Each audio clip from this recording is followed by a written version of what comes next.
trying to pronounce these. Blodeued's invitation to Granupibir. That doesn't even look like English. Well, that's because it isn't, but I think it was Grompabir. Grompabir, yeah. Like there was one that's like it's BODB, but you Bove. It's Bove. Bove. Yeah. But you'd be like Bedb. Right. Bedb. Yeah. So this is functionally literate. I'm Ryan. I'm Zach. And this week we're talking about Celtic mythology. You wanted to specify Irish Celtic mythology. Yeah, only because Celtic is a very broad term.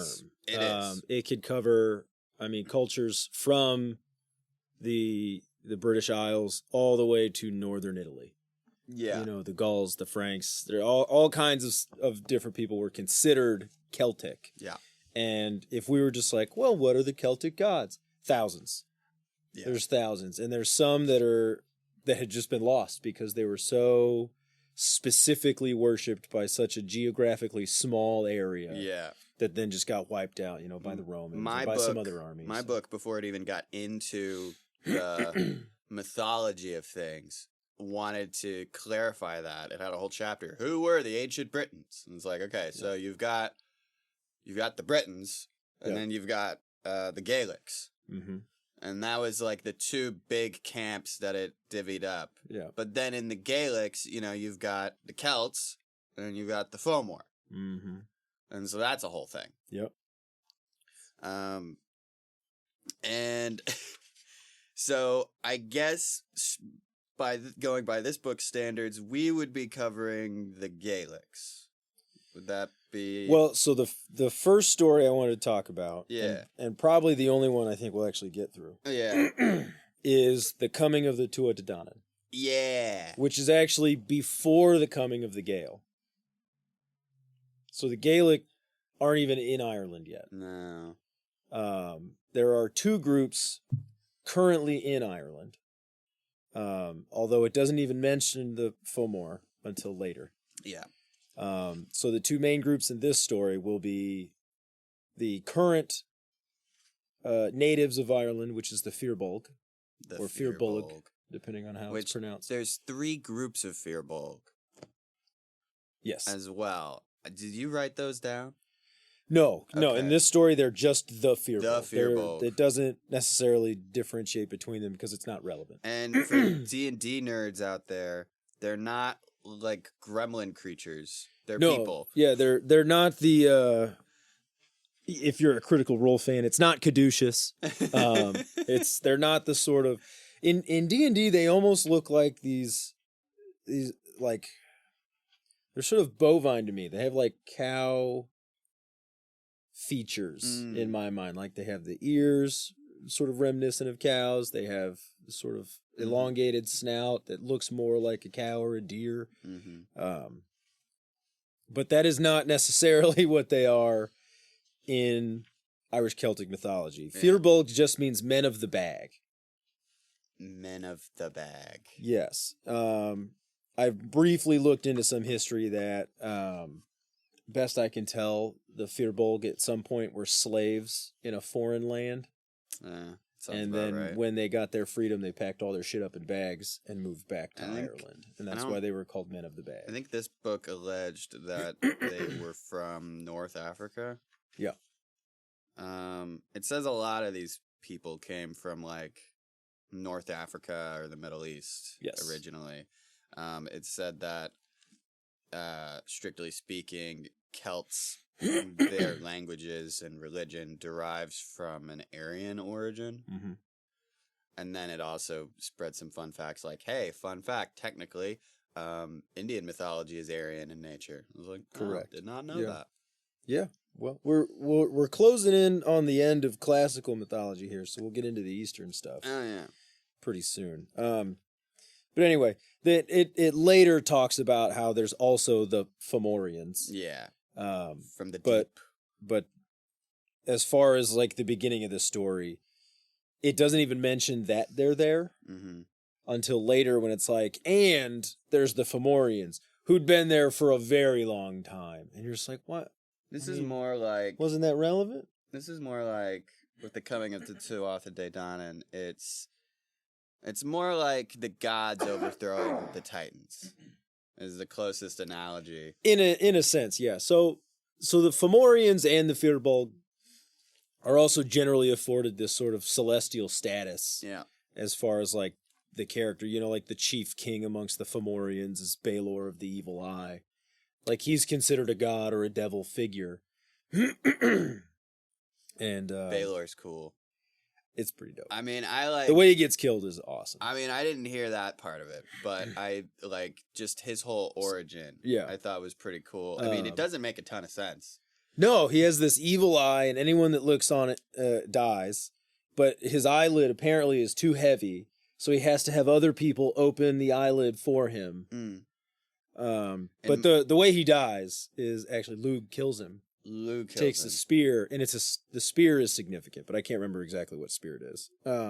It's a spear that doesn't miss, right? I think so. Like Odin's spear. Yeah, well, it's one of the 4 treasures that they brought from wherever it was the Tuatha Dé Danann had come from. And I'll get into that in a second. Baelor's like, all right, well, fuck this. I'm going to open the eye. And as they start to open it, Lug just hucks the spear right into it, hits the eye, drives it out the back of his head so it's looking at his own army. And they all die. And he's just like, what's up? I'm Lug. Look at me. I'm Lug. I'm the god of the sun. I can do whatever I want. Get out the way. So anyway, this story starts with the coming of the Tuatha Dé Danann.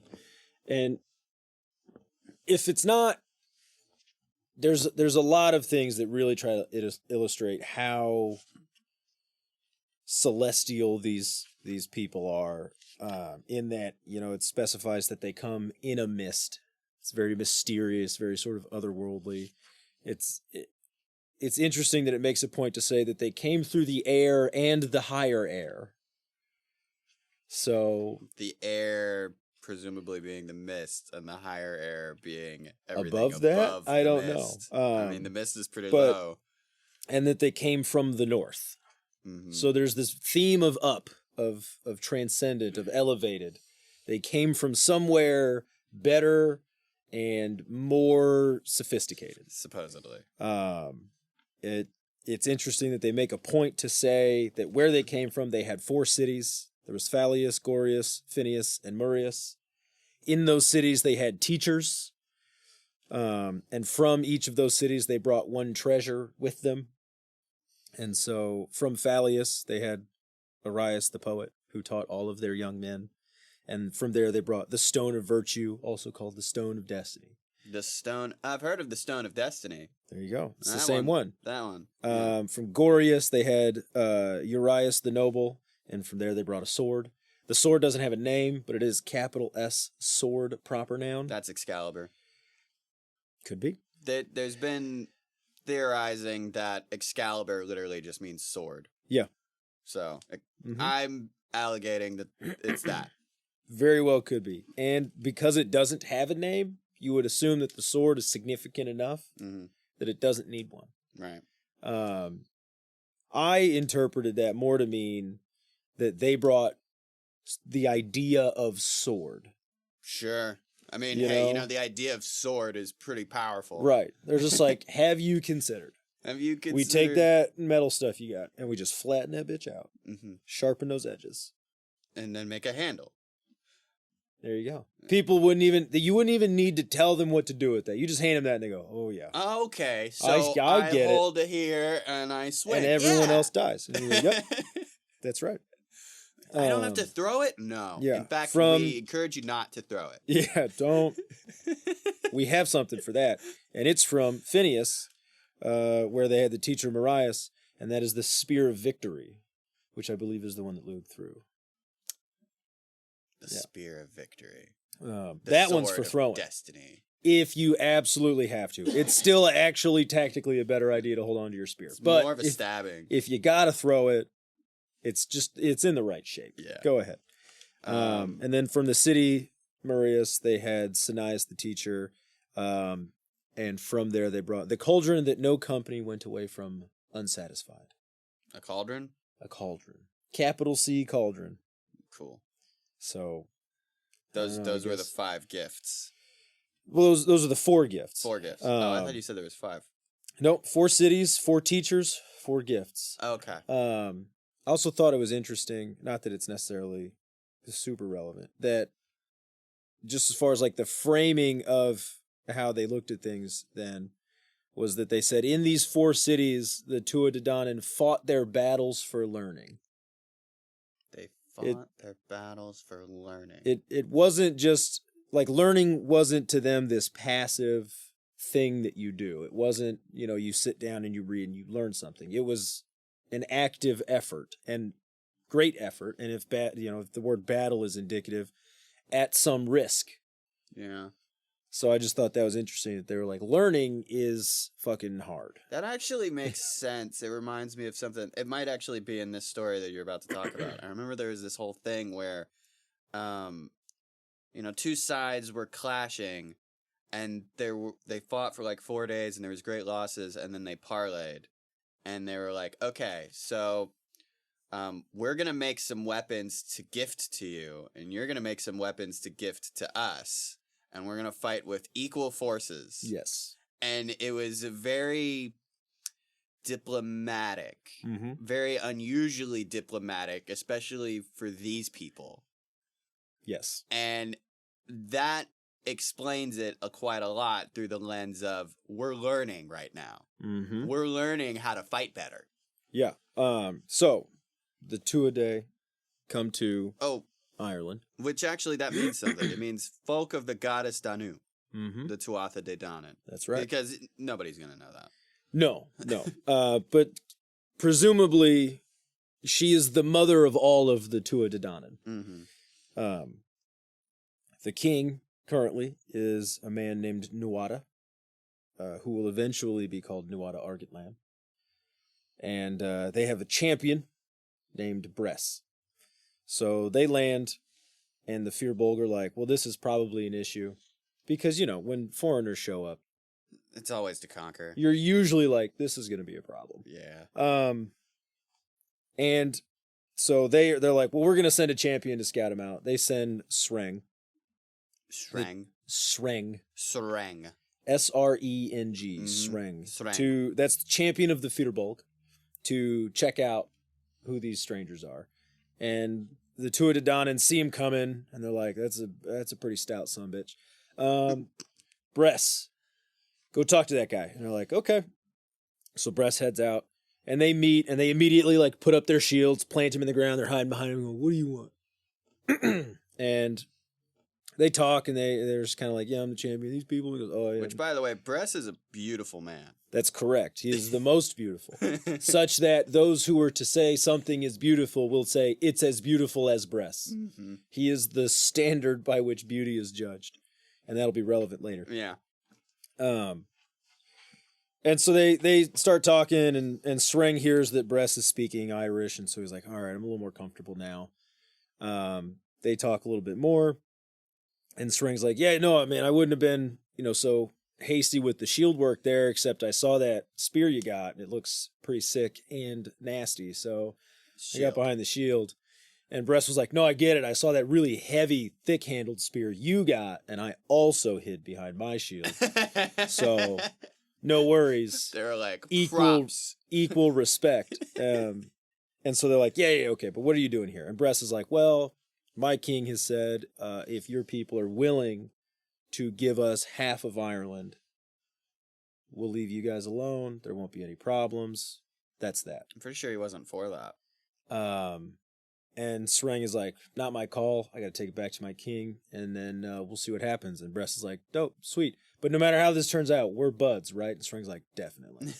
We're like, okay. So they part. You got cool weapons. I got cool weapons. Yeah. We're gonna hang out and drink beers, right? They part. They go back. Bress goes to Nuada, and he goes, well, I just met that guy. Super sick dude. But just based on how he's armed, I'm gonna bet we're battling for this. I don't think they're gonna say yes. And then Sreng goes back and is like, hey, they just want half. Are we good with that? And the king, whose name I believe is Eoched, however you pronounce that. I don't know. Hold on. He's like, they said they want half, and he was like, yeah, and he goes, they're gonna take half, and then they're gonna take the other half. We're not about that shit. So no. So turns him down. So obviously they send a message like, yeah, they're not gonna take it. The Firbolg form up their armies. They go to march on the Tuatha Dé Danann. As the armies are approaching, Nuada sends out some poets to make the same offer. He's just like, hey, just one more time, last chance, before this gets bad. This doesn't have to just happen. Half, and we'll leave you alone. And they're like, nope, we're not doing it. And they're like, okay. Fine, we won't do it. And in this story, in Lady Gregory's Complete Irish Mythology, that is the point where the Firbolg say, hey, we need a delay. And they're like, okay, you need a delay. Now the army's already there. Yeah. And they're like, we need a delay. We're not ready. And Nuada's like, sure, take however long you need. They take a quarter of a year. They do. During that time, they're like, we need a delay because you have such amazing weapons and we don't. We want to make some of those. And Nuada's like, totally fine. Mm-hmm. Go ahead. So you see this sense of fair play from Nuada consistently, where he's just like, yeah, you want better weapons to match ours? Here you go, have them. And in some versions of the stories, the Tuatha Dé make those weapons for the Firbolg, and then the Firbolg make their weapons for the Tuatha Dé. Yeah. So that everybody's got all the same just stuff. Like, hey, look, the fair is fair. We're on equal level playing field. We all have the same weapons.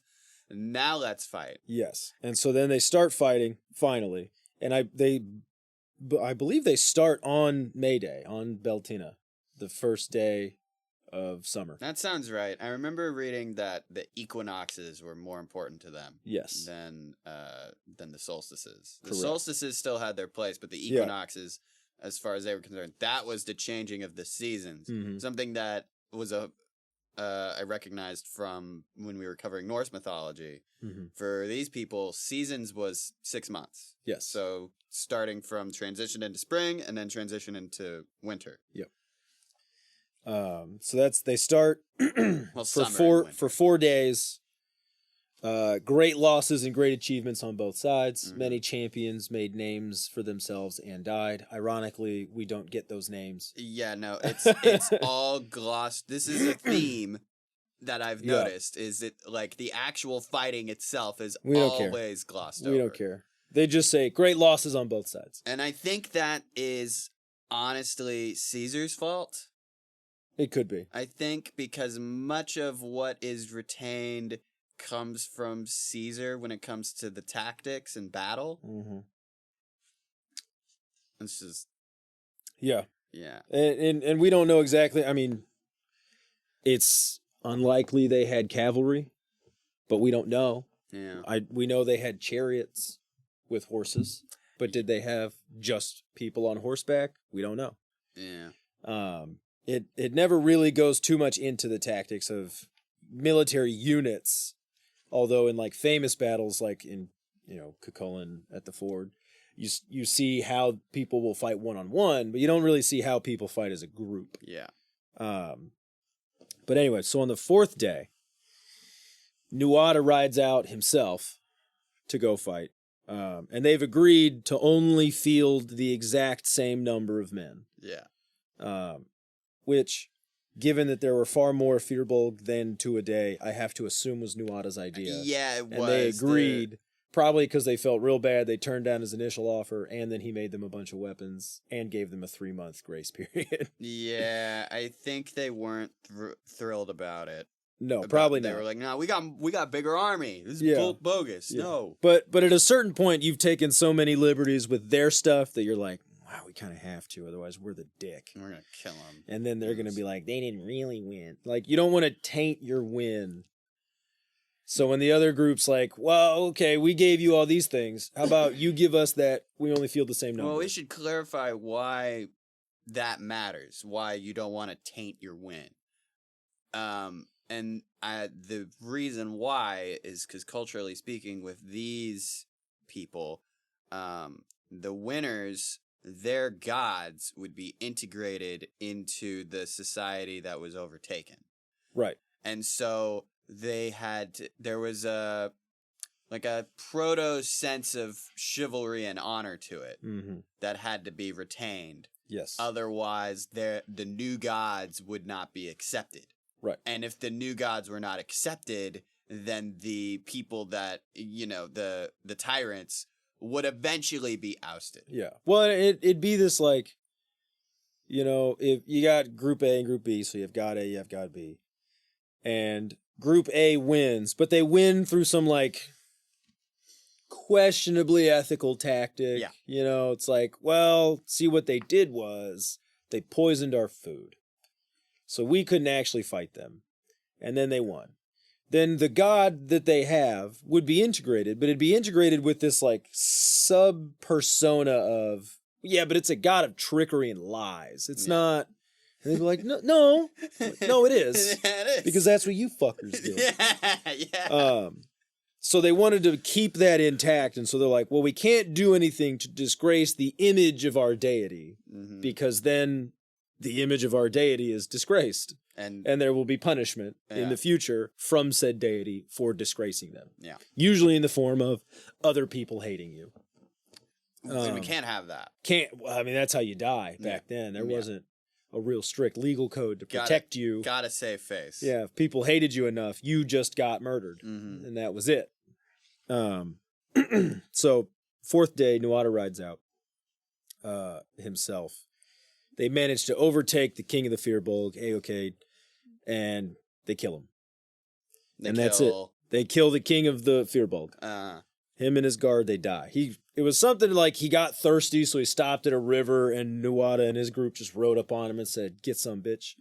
And they took him out. We caught him unawares and we stabbed him. Verbatim said, "Get some, bitch." I guarantee it. I believe in Irish it's Éireann go brag, but it's not true. But so he dies, they win. Yeah. And again, Nuada's sense of fair play, even as a conqueror, he has right to now all of Ireland. But tells the Firbolg, the leader of which is now Sreng, yeah. You get your pick of any of the 5 provinces of Ireland. They picked Scotland, right? Connacht. Connect. I don't know if I'm saying that right, but that's going to be a theme with these words. Yeah. That's where he's like, these are where I'm going to be. I believe that's the area they were fighting in. He was like, this is where my people have died, so this is where my people are going to live. But he didn't have to do that. Nuada could have been like, now get the fuck out. Yeah. And so he's like, and to give them not only a 5th, but to let them pick which 5th. Pretty. I mean, there was 5 regions. There was Britain. There was the Isle of Man. Wales. Now Wales was part of Britain.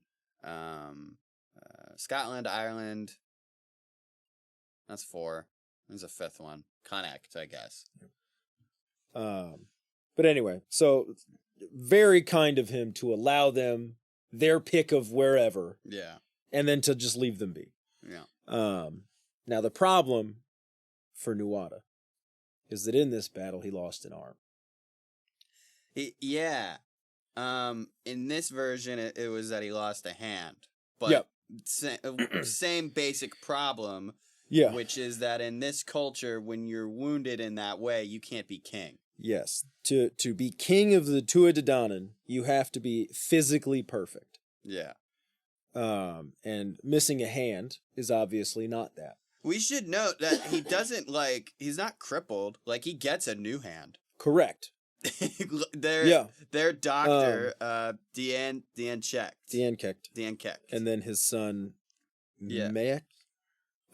Anyway, so he loses an arm or a hand. That could just be a linguistical difference. Because at what point between the wrist and the elbow do I say I've lost arm versus lost hand? I don't think the Celts had words for all the bones in the arm.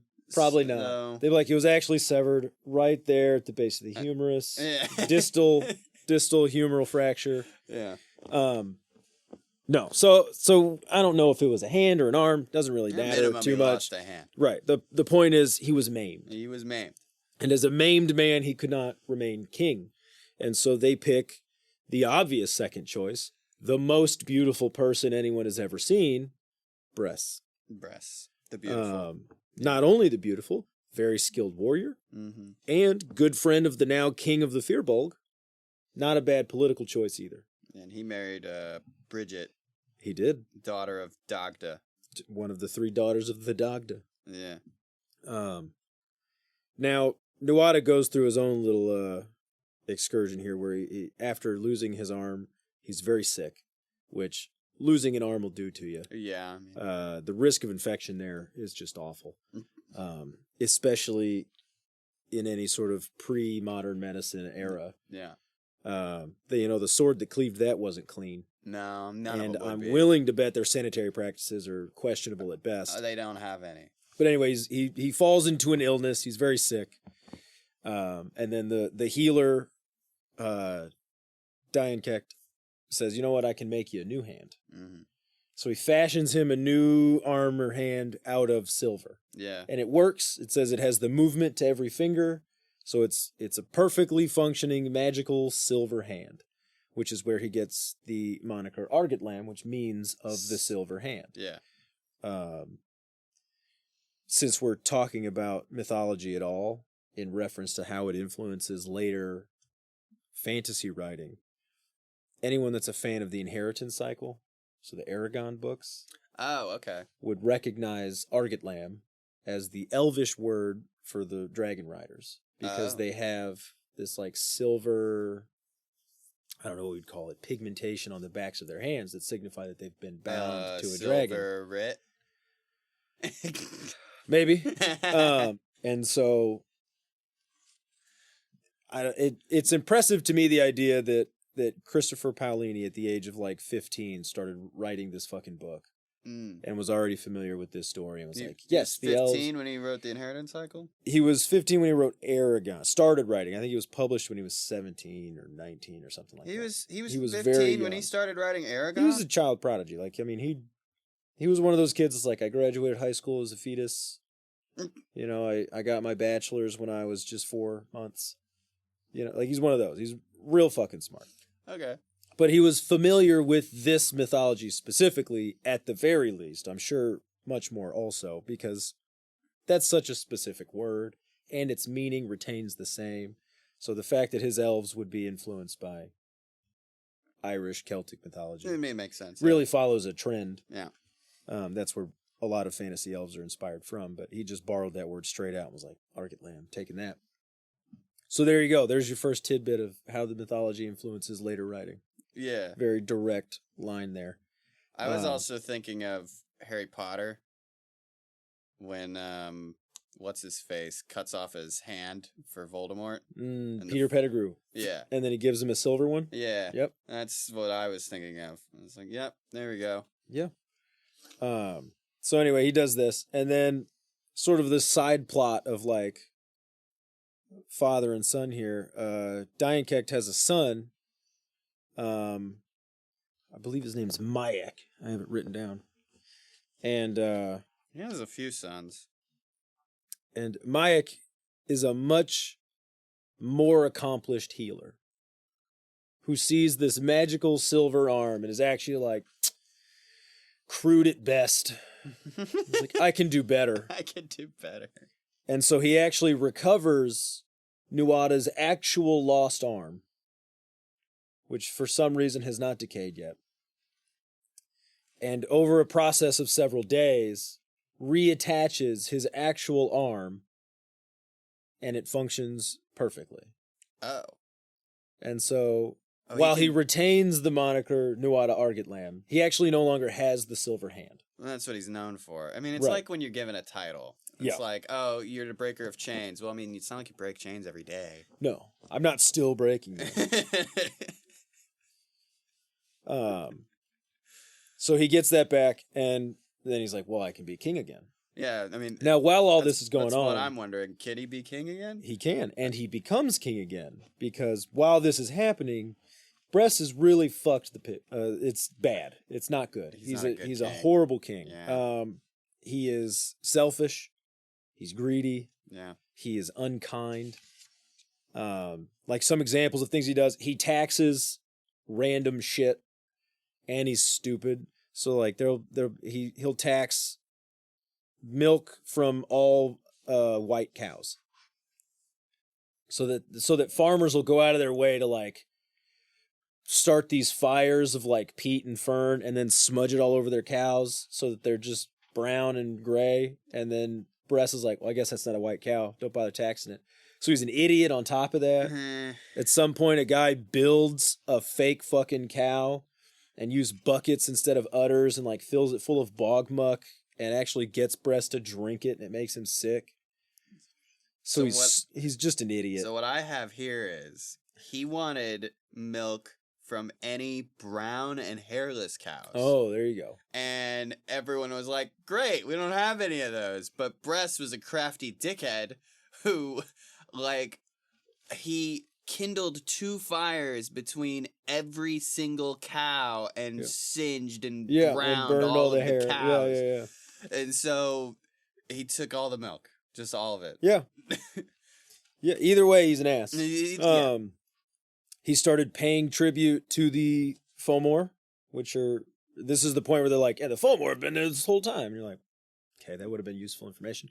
But he starts paying tribute to them as like a vassal state, sort of. And so he allows the Tuatha Dé to be subjugated. It's tricky with the Fomor because they're from like they're like the darkness, which they associate with the water. Mm-hmm. So they're like from the deepest parts of the ocean or the Mediterranean or wherever.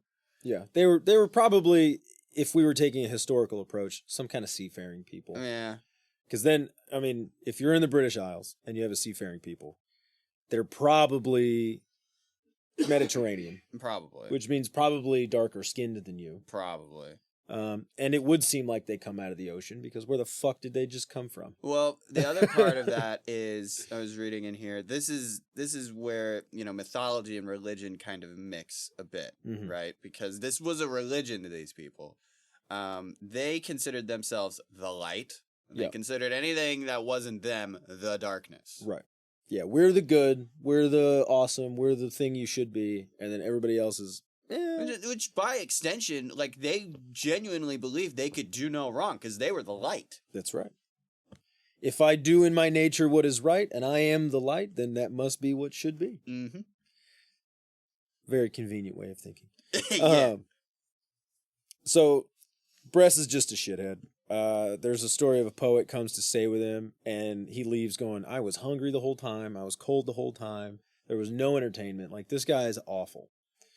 So the Tuatha Dé are not happy that he's king. And so when Nuada comes back, they're like, oh, fuck yes, you're out.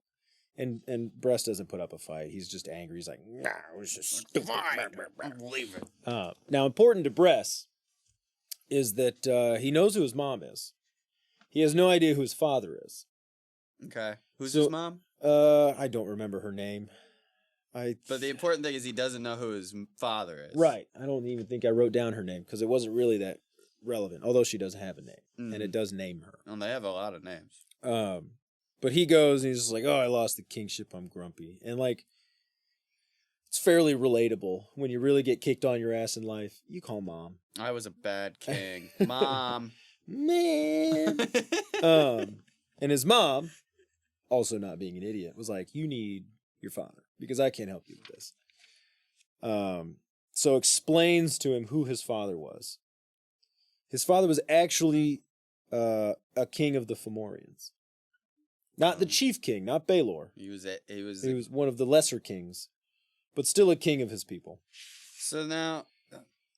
So she gives him a ring that when she, had met this Fomorian man and fell in love with him, and then he had to leave because he had to go back to the Fomorians. He gave her this ring and said, when you find a man whose finger this ring fits on, give it to him. Oh. And it fits perfectly on Bress's middle finger. So she's like, gotta go find your dad. So he gathers up all his people and he goes. Goes where? To wherever the Fomorians are. It doesn't really say. Okay. He just goes to find the Fomorians. He goes to lands not traveled. Correct. He gets there.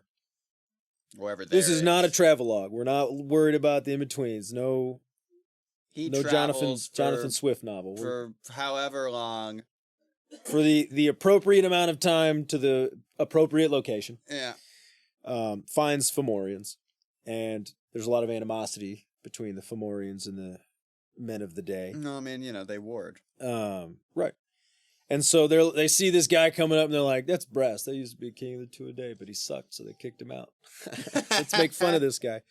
And he shows up and he's like, I'm looking for my dad. And they're like, yeah, whatever, dude. We're not going to just let you come in. So, like, we got to challenge you some. He's like, okay. And they go, you got hounds? And he goes, yeah, we got some hounds. He goes, cool.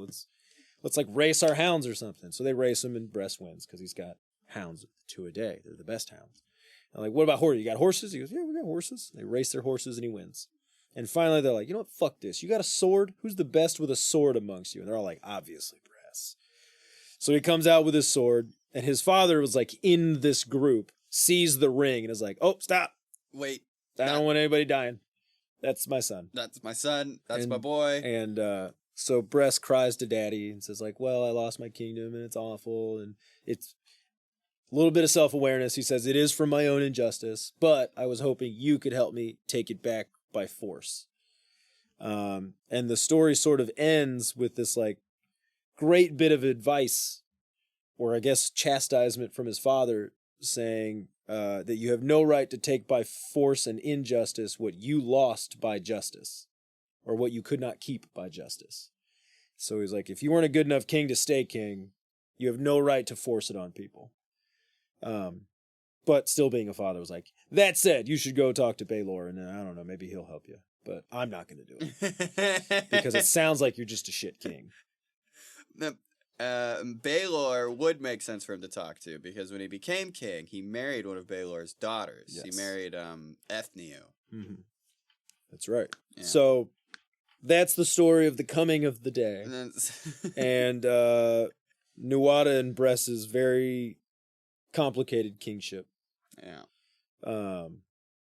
I think that might be my favorite story of all the ones that I read. Which ones did you read? I read that whole book. You read that whole book? I got all of them. Oh my goodness. Oh yeah, we didn't talk about our sources. So we mentioned them last time, but we'll reiterate. Oh well, I didn't have one. You mentioned you're reading that one. Yes, I am reading Lady Gregory's Complete Irish Mythology with a preface by W.B. Yeats. I attempted to read Celtic Myths and Legends, Charles Squire. So I didn't get very far. So really, I got an impression of who the Celtic people were and why they believed what they believed, and a bit about their religion. Also a bit about why what we do know about them is the way that it is, and it's because, the Christians kind of destroyed their history, and then what little was left of their history, the Christian scholars preserved. Yeah. To the point that Bridget, the daughter of the Dagda, is also Saint Bridget of the Catholic Church. Yeah. Now, whether that was like, they already believed in Bridget as the daughter of the Dagda, and then the church was like, oh, that was a saint. That's what you're talking about. Yeah. So obviously it's a saint. Or if it was a saint, that the Catholic Church is like, this was a saint. And then the Celts were like, sounds like a daughter of the Dagda. Right. I'm not sure which way that went. And that extends even to Arthurian legends as well. Yes. Pretty much all of the characters from the Once and Future King were gods or goddesses in their own rights, and especially those of the Round Table. They were, King Arthur in the original version, he was a king, but he was also a god. Yeah, he sort of becomes, and that's why it's the Once and Future King, is there will be a second coming of Arthur. Mm-hmm. So he's this sort of messianic figure that's going to come back and like save mankind from themselves. There's supposed to be a whole chapter talking about dragging gods down and making them into men, and like why that happened. I never got that far. It's that gets into some complicated stuff, and it was not my favorite part. Learning about that. Yeah, I would say aside from the battle between the Firbolg and the Tuatha Dé Danann. I liked the story of Finn and the Fianna. Finn McCool. Yeah. What a name. Who are you? You can call me McCool. Like, this guy's pretty suave. I like this guy. I like all the stories of Cú Chulainn, although I would say the Battle Raid of Cooley was probably my least favorite of that. I really liked the boyhood stories. What were the boyhood stories? Those I've not heard of. Well, like, it's the story of, how he became who he is, but like... How Cú Chulainn became who he is? Yeah, like his name wasn't Cú Chulainn. That was not his birth name. Let me see, I wrote it down. His birth name is something totally irrelevant. Oh, okay. Setanta. Yeah, he was born Setanta. Okay. And he was the sort of immaculate conception of a princess of Ulster, sister of King Conchobar. It was somebody else's wedding party, and she was there drinking wine, and a mayfly flew in, got stuck in the wine. She drank it anyway. Ah, gross. I do that all the time. I'll be sitting on my porch, and a fly will get my coffee, and I'm like, "You fucked up today." Tasty fly. Damn. I haven't gotten pregnant yet, but she did. Mayfly got her pregnant. She had a dream later that night where Lug comes to her and says, "That mayfly was me." Gross. And so that was his impregnation. Now, she remains a virgin because they never actually had sex. No, he just turned into a fly and got all up in her pregnant digestive through system. ingestion. Somehow. Doesn't work now. But that makes it this sort of immaculate conception story, which would then liken Cú Chulainn to, an Irish Jesus almost. So she gives birth, and there's this big argument over, like, well, who's going to raise him? Because he doesn't really have a father. And they kind of agree that, like, everybody's going to raise him. So he spends time with all of these great men and women of Ulster, learning from all of them. So he learns how to manage a state from one. He learns how to, fight and tactics from another. He learns poetry from another. He learns leadership from another. So everybody has this investment in bringing up this one boy. But none of them tell him who he is. Oh, well, you can't tell the chosen one that he's the chosen one. Yeah, no one's like, we actually have no idea who your father is. As it turns out. But we do know your mother was a virgin, so we don't get it. Now, his mom does eventually get remarried, so he is called the son of this other guy. But he doesn't know that he was the Immaculate Conception of Luke. No. He grows up fairly far away from, like, King Conchobar and his castle. Eventually, I think he said he was, like, 7, where he's like, "Mom, what's over there?" And she goes, "Whoa, way over there is where the king lives." Yeah, he aged quickly. And he was like, "I want to go over there." And she was like, "That's way too far for you to go." And he was like, "Okay, but if I were to go there, how would I get there?" And she tells him, he goes, "Cool." And he just goes. Yeah. It's like, "All right, Mom, I won't." There's this sort of humanizing aspect of the, like, to make the trip shorter for himself, what he did is he had a ball and a throwing stick and something else. And he would throw all 3 of them one after another as far as he can. And then he'd run and he'd catch them all before they hit the ground. So he made it a game. Yeah, so he made getting there a game. So he entertained himself the whole way. And I'm like, that sounds like a 7-year-old. I mean, it's a very real child thing to do. I actually did that once. Yeah. I think I remember walking to a friend's house and throwing a ball and trying to catch it the whole way. Yeah, I remember trying to do that. I failed. So an important thing to remember here is that he didn't. Setanta was able to do it. He never dropped the ball. He always caught it before I it hit always the ground. dropped the ball. Well, that's because you can throw a lot farther and faster than you can run. I can throw at like 60 miles an hour. I can't run 60 miles an hour. That's really tough.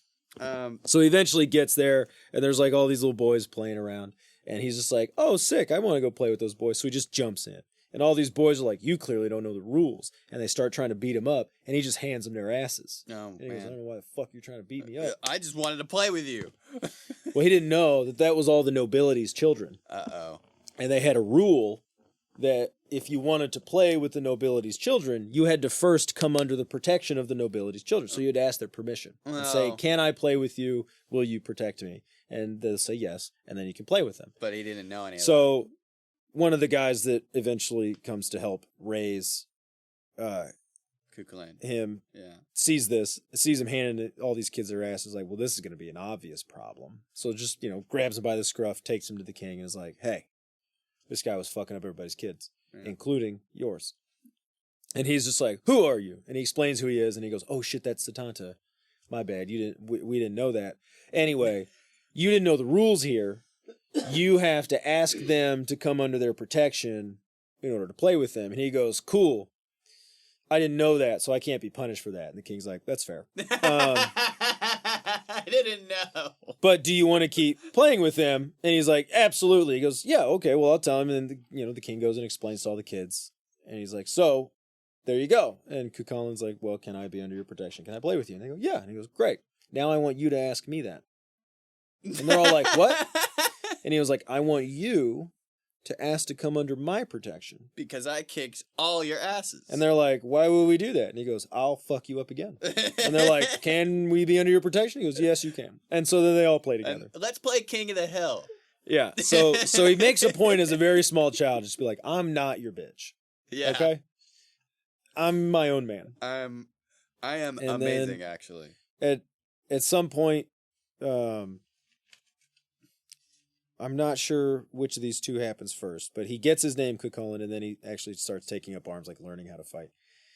He starts that because the druid is like teaching all of these kids, this is, the way things work and why it is, typical class type stuff that they would do then.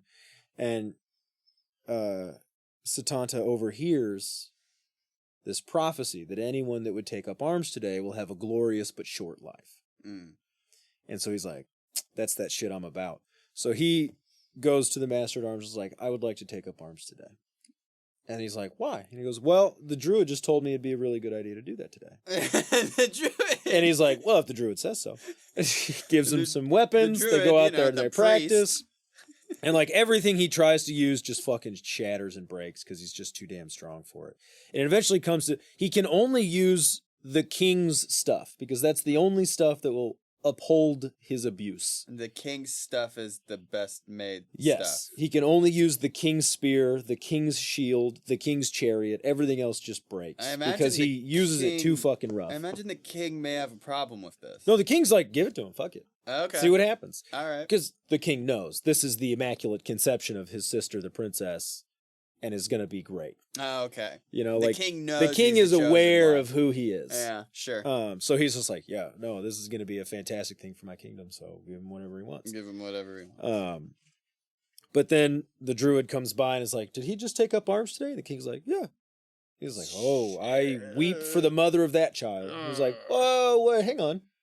I was told you told him to do that. And he goes, I certainly did not tell him to do that. I told him if he wanted to live a short and glorious life. Well, and he didn't even tell it to Setanta. He said it to other kids. Setanta just overheard him. Oh, fuck. And so then they go to Setanta and they're like, hey, you lied to us. This is message being delivered through a can logic is what happened. Yes. Okay. And so they go to him and they're like, hey, you lied to us. You said you started this because of the druid. He goes, I did not lie to you. It is his words that moved me to do this today. And they're just like, fuck. That's how I feel hearing that. Just fuck. All right. So he's just like kicking off this prophecy. And so he just kind of was like, look, I know I'm going to die early. I'm okay with that. As long as my name lives on longer, then I will be alive as long as people remember who I am. I mean, Cú Chulainn's one of the most well-known, so it worked. Yeah. No, kudos to you, kid. So then the next story is how he gets his name. The king invites him to go to this dinner with him. He's like, we're the guests of another guy. He's going to treat us. I'd like you to go with me. Yeah. But he's still playing with the other boys, and he goes, well, I need to hand him their ass in this game first, but then I'll be right behind you. Where are you going to be? And he goes, just follow the cart tracks. You'll get there. And he's like, cool. So he goes back to playing. King sets off, gets to where he's going. They sit down to have dinner, and the host is like, "Hey, is there anyone else from your party coming?"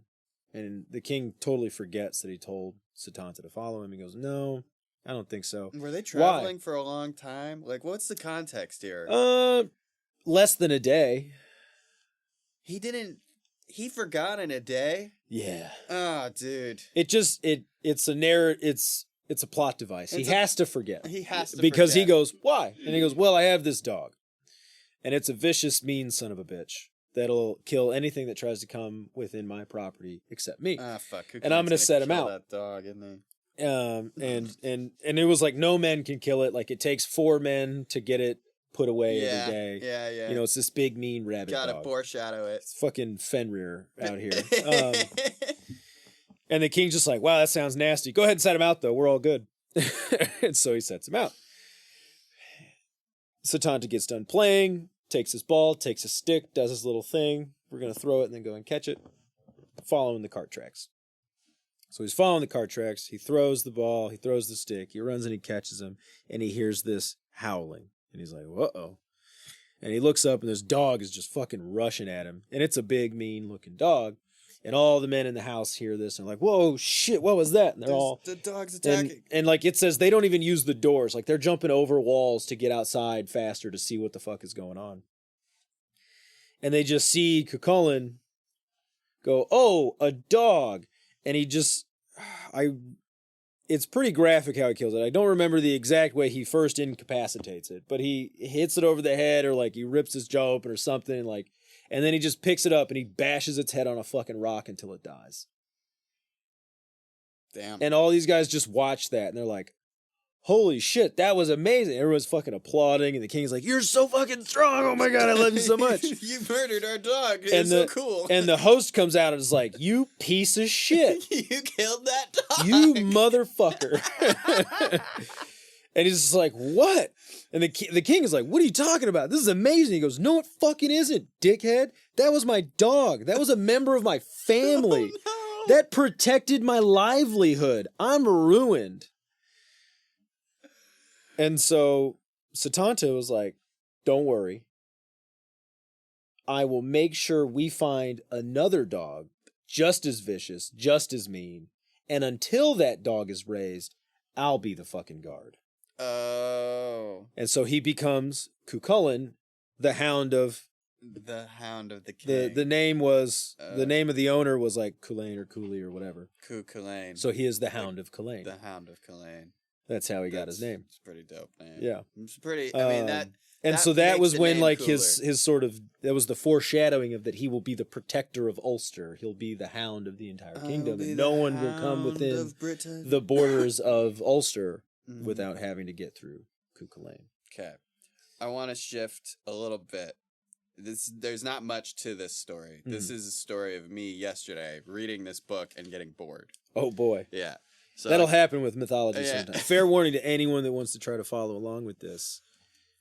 It's going to be rough sometimes. Well, the Poetic Edda was tough. Yeah, I'll fucking bet it was. It was tough. I like well, no, I got bored and then I remembered like my middle name is Gwydion.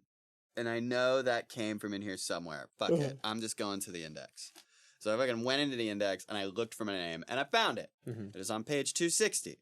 And I go in here and I see that there's this guy, Don, but there's a weird thing over the O. Is it the Don? No, it is not the Don. Yeah, okay. Yeah. So there's this guy, Don, and he has children, and it talks about the lineage like it does. And it's like, here we go, Gwydion, who there is good reason to believe was the same divine personage whom the Teutonic tribes worshipped as Woden and Odin.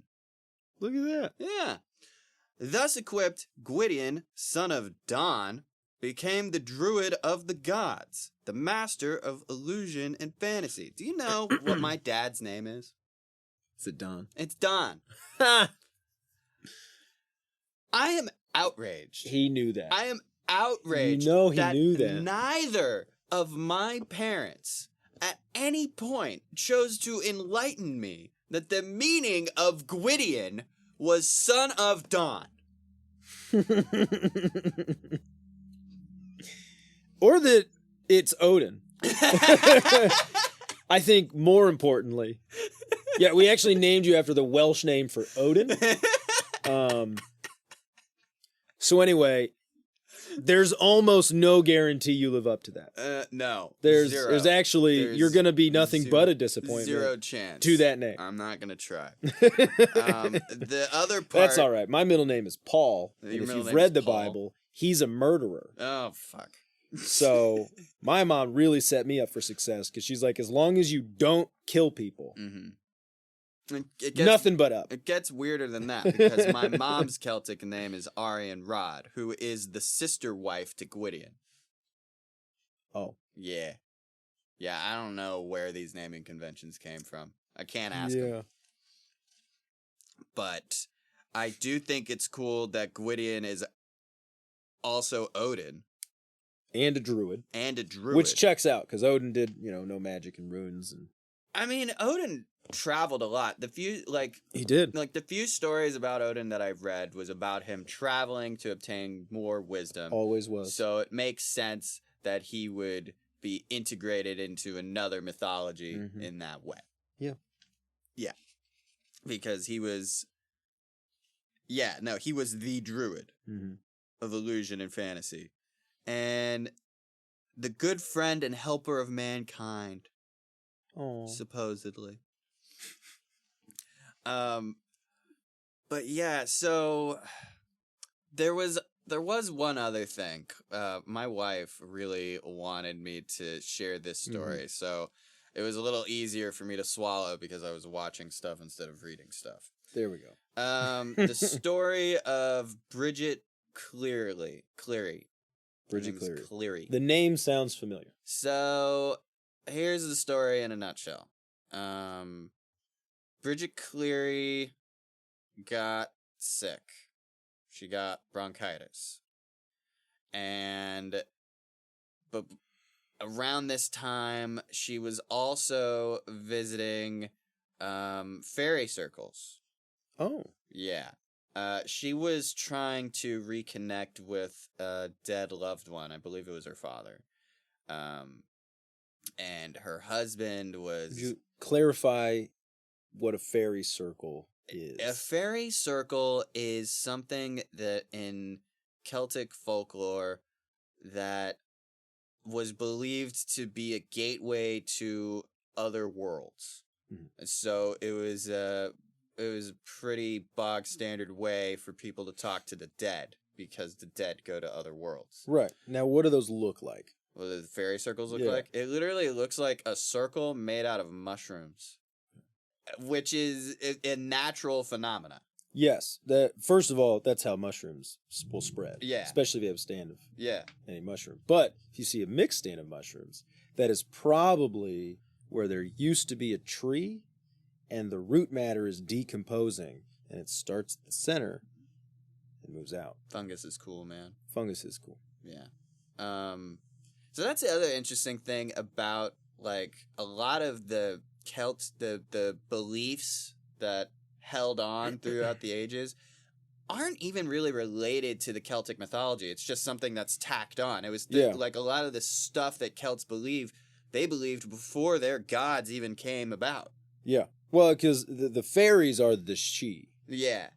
And the Sidhe were part of it the whole time. They're sort of different in that, like, I've sort of noticed that, like, the Tuatha Dé Danann have this association with air and elevation. The Fomorians are water, deep things. The Sidhe are, like, earth. Yeah. They sort of live underground in dark places.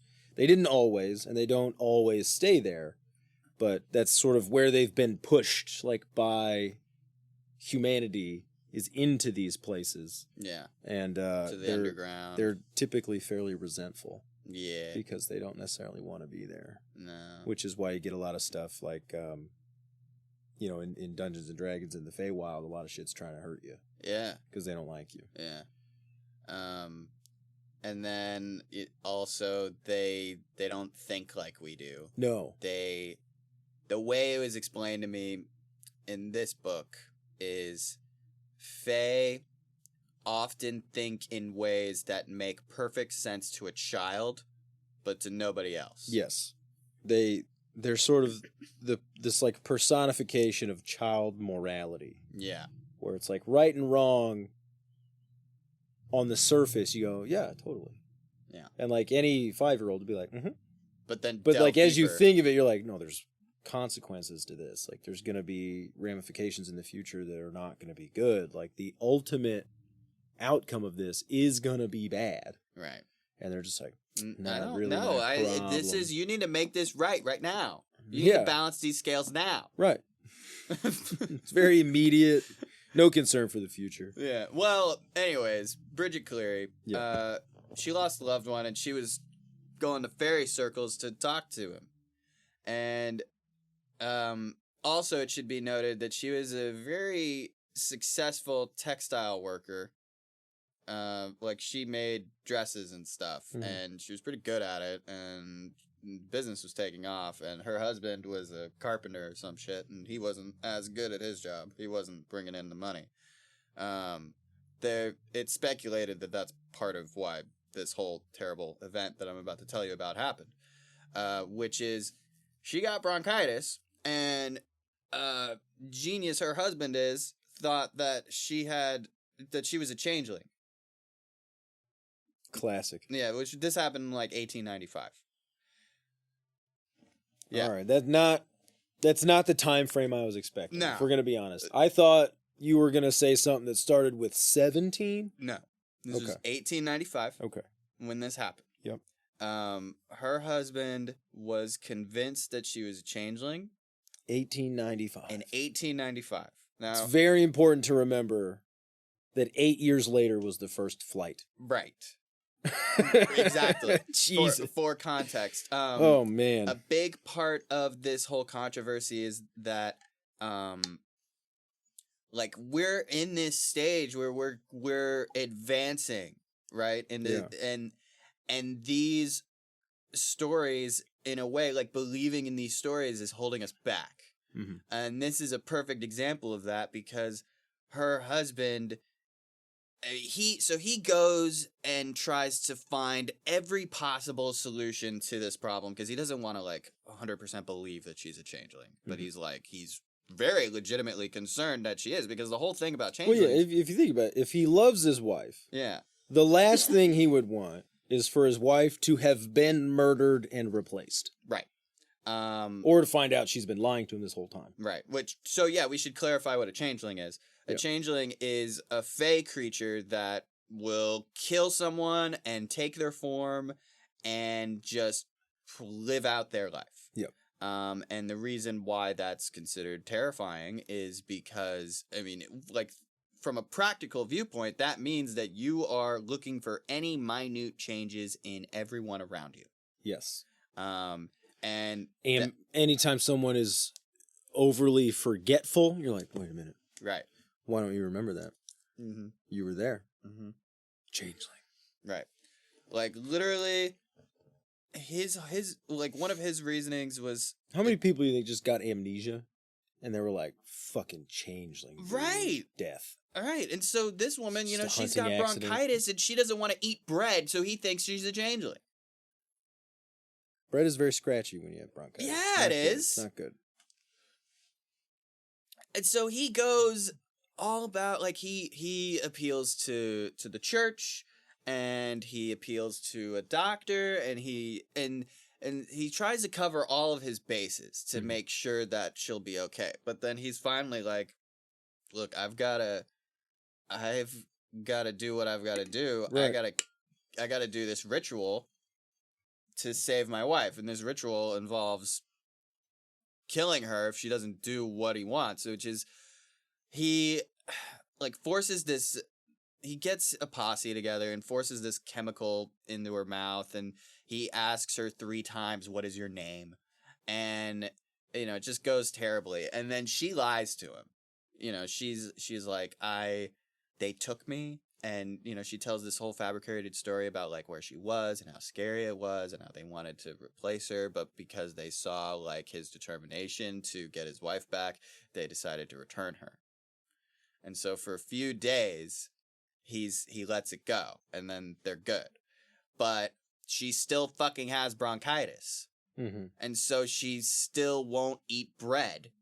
And he fucking flips his lid and is like, "Are you my wife?" And he's like, "Yes." She's like, "Yes, I'm your wife." And he doesn't believe her. And he takes her by the throat and throws her down, cracks her neck, and starts trying to shove this bread in her mouth. But of course she can't eat it because her neck's broken. Mm-hmm. And he burns her. This is the part where it's a little bit like, we don't know if he burned her alive or if he burned her after she died. Right. But he burned her. And he was charged for manslaughter, got 20 years. He got out in 1910. He moved At first I was going to say manslaughter seems a little generous, but then 20 years. Okay. He got 20 years, and then he moved to Canada, and nobody's really sure what happened after that. Let me tell you what they don't have in Canada. Changelings. Yeah. Because if you're a changeling, you're looking for a good life. You're not going to find that in Canada. They think that he... I will not apologize to any Canadians listening. They got... The only reason they know this is because of some correspondence of his movements. The last piece of correspondence they got was from like 1915 saying he was somewhere around Quebec. Oh, French Canada too. Ugh. Oh, no. Oh, no. Yeah. Cara thought that it was a really good story because... Mainly because... Women in their true crime, I tell you. Mainly because of when it happened, right? Like, that is insane. 1895. Man. Yeah. Like, the Catholic and you're like, Church I think it's a changeling. The Catholic Church is embedded, and this guy's like, I think it's a fucking changeling. And the whole reason why he thought it was a changeling is because in this whole world of, like, great change and development, he's still just a carpenter doing carpentry things, and his wife is successful because of an industry that did not exist until recently. Mm-hmm. And so he's like, changeling. Probably. Clearly. My wife would never have had that idea. Right. Must be some sort of fey demon. Mm-hmm. Yeah. Man. Yeah. I think that's everything. Bless you. I think that's everything as far as Celtic myths go that we were going to cover. It is. What are we covering next time? Next will be our last section of classical mythology, Egypt. Egypt. We are going to get into Egyptian mythology. Great. I did not bring the books I'm going to use, so I don't have that on me to announce my sources. So we'll have to make sure at the beginning of the next episode we do that. Okay. We will definitely have to do that. I am going to spend a good bit of my time going over the story of Osiris. Okay. It is... That's a good one to cover. It's probably the most thematically relevant. There's not... That's like one of the original heroic journeys. Yes. So. Yeah. Well, and it's a story about resurrection. Yeah. You know, by nature. The chosen one type of thing. Mm-hmm. And sort of transformation across time, like how you start as one thing and then end up as another, and they could be different things but equally good. So I am not going to watch Moon Knight. It is not a good source of accurate Egyptian mythology. However, I do appreciate that now more people know who Khonshu is as the god of the moon. Yeah. Because that was the thing, like I read the Moon Knight comics whenever I could find them, like not in any particular order. You know, I wasn't like the Moon Knight fan. But as a Marvel fan, I'd come across Moon Knight comics. I'm like, ooh, interesting. Oh, this guy's real schizophrenic. Moon Knight's got some good runs. But it was just a thing, you know, and I think most kids go through like an Egyptology phase. Yeah. Like where you find out, the pyramids existed and they're damn near tens of thousands of years old. And you're like, excuse me? Yeah. I would like to know about that. And there's, I don't know, there's something about like the Egyptian aesthetic that's so interesting and unique and it draws you in. And I think most kids are drawn to that where they're like, I want to know about that. Yeah. That seems really cool. So I was, I learned all about, as much as I could as a child anyway, about like Egyptian gods and stuff. And so I knew who Khonshu was. And so then when I saw him in a comic book, I was like, I gotta read that. Yeah. That was not my perspective of it at all. I was reading Moon Knight like, I don't even know anything about Egypt. But yeah, no, I'm not gonna read or watch anything Moon Knight. I'm not gonna read the Kane Chronicles by Rick Riordan. I'm not gonna do that. Don't do that. We can get into those once we start talking about what they've influenced. All right. Thank you to Midwest for letting us use your stuff. Thank you to Chris for doing our sound. Thank you to Lady Isabella Augusta Gregory, the founder of Abbey Theater, the patron of Celtic Revival. Thank you, Charles Squire. Thank you, Charles Squire, for trying to make Celtic mythology relatable to me by referencing Greek myths. It put me off, but thank you for the attempt anyways. Thank you to Jake Weller for our theme song, and thank you all for listening. I hope you enjoyed listening to Zach tell us about the Tuatha Dé Danann and their approach, and about the Firbolgs, and I hope you have a wonderful day. Goodbye.